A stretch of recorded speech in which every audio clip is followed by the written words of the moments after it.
One of the things she worked on recently was an article which is on GameInformer.com, which is the best games to play during lockdown. Which if you haven't checked it out, it's got some fun things in that you went with kind of a style for this one, Brian. I don't know if you workshopped this around. I had nothing to do with this story. I can take zero credit. But that you kind of set it up for like what kind of experience you're looking for. Can you tell us a little bit about that? Yeah, so like I started kicking around an idea with like I think that there's value in putting together a list of games that people should check out while we're all stuck inside and we have all this extra time on our hands theoretically. And people on the staff were like, "Oh, well, I've been doing this with my kids, so I think we should do like local co-op." And I'm like, "Well, that is like the least valuable thing in the world, the local co-op list, because I am in complete isolation at the moment." So, and then other people want like big action movie style games to play through, and like other people might be stressed out, so they're looking for something to kind of like zone out and like kind of have a state of zen while the rest of the world outside is kind of a little hectic and heavy. So I kind of took into account like the different needs that people have as well as the different situations people are in, and like kind of made it easy to digest with like three things per category. So we have some things that are like, oh, this is like kind of like joy filled, like lighthearted experiences like Stardew Valley and Animal Crossing. Like the local co-op type stuff, like if you're quarantined with friends or roommates.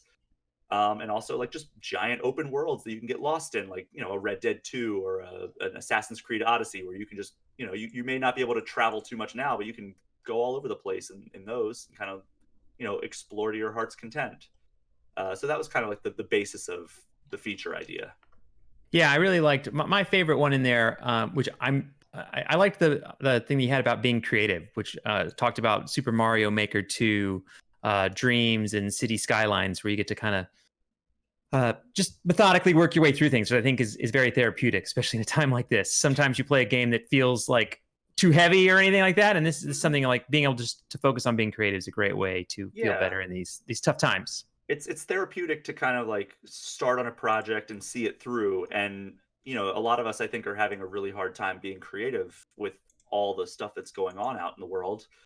It's hard to get the energy to focus on something creative. So when it's gamified in a way that like Super Mario Maker 2 or Dreams does, or a game that encourages creative problem solving in City Skylines, then I think that that can not only put your mind at ease and be a little therapeutic, but it can also kind of kickstart it and refocus your brain to be more focused on maybe more important tasks like work, or doing a home project over the weekend, instead of just doing what I've done so many days over lockdown and just stood in the doorway and stared at my phone. So build a new gym.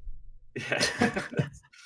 I did knock that out pretty quick. I like the category of staying social while social distancing. That's one of the categories I did, because it's pretty easy. I mean, I think we're all like texting and maybe FaceTiming or talking on the phone with people that we can't really see in real life now. But like gaming is such a good excuse to get your group of friends together and just have a fun time. You can't really go out and have drinks or go to the mall together, but like Call of Duty Warzone I think is the perfect game for right now, because not only is it free, so anybody can download it that has any type of like gaming system that is modern enough to handle it, but it's also cross-platform. So PC can play with PS4 and Xbox One. So it's great that like no matter what modern system your friend group has, they can kind of jump in and join with you. And it's almost like training for the upcoming Armageddon. Exactly. So, I mean, it's twofold. It's really getting a lot of things done. I've heard a lot of people talking about like, oh, we're having Zoom happy hour, and that's how like we're kind of staying social with our friend group. So why not add a little karaoke night on the end of that with Rock Band 4, right? Yeah. So that was kind of my thinking with that. So there's all kinds of things, and then of course like because I've talked about my gym, I had to add a keeping active section, which Ring Fit Adventure is maybe not the best recommendation because it's nearly impossible to find unless you shell out the big bucks on eBay. But hopefully Nintendo will meet the demands pretty soon with that. But like things like Beat Saber and Just Dance 2020 are, you can, as long as you have like the equipment for Beat Saber or, a platform that Just Dance runs on, and Just Dance runs on Wii still. Like they're still releasing Just Dance for Wii, I found out. Breaking news, everyone. Breaking news.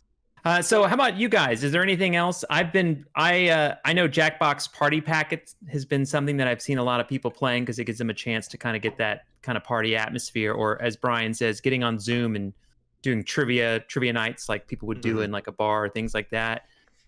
Is there anything you guys have been playing? I was going to bring up Jackbox. Yeah, I've done that a couple times with my family. It's cool because you can just screen share your computer and then they just log in with their phones and play with you, which is fun. We also there's a couple like virtual escape room things. There was a Harry Potter themed one that we found that we did with our nieces because they're big Harry Potter fans. So stuff like that's also kind of a fun way to spend some time together with people virtually.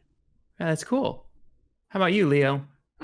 Yeah, I've been loving Animal Crossing, which is obviously represented on the list, but yeah, that's been really great for me right now. And of course, as always, Rainbow Six Siege. If you've been waiting to have time to get into that, maybe now's the time. But it's great to have a social game like that, where it's like, we're going to hang out at this time, me and my friends, around this game.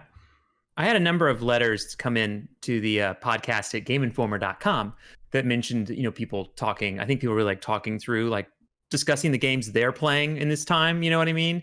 One of the ones I received was someone was saying, I don't know why, but I'm replaying The Last of Us. And I wrote him back. I was like, no, it's a great choice. I think there's no wrong choice. You got to obviously pick what matters for you.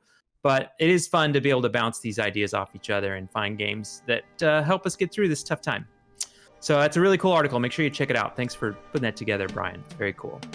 Thanks. The segment you just watched and hopefully enjoyed was taken from the Game Informer Show, brought to you by the editors behind Game Informer magazine. The show releases every Thursday, so we would love it if you would subscribe to our YouTube channel or visit us on GameInformer.com to join in the conversation and take part in our GI community. Thanks for watching.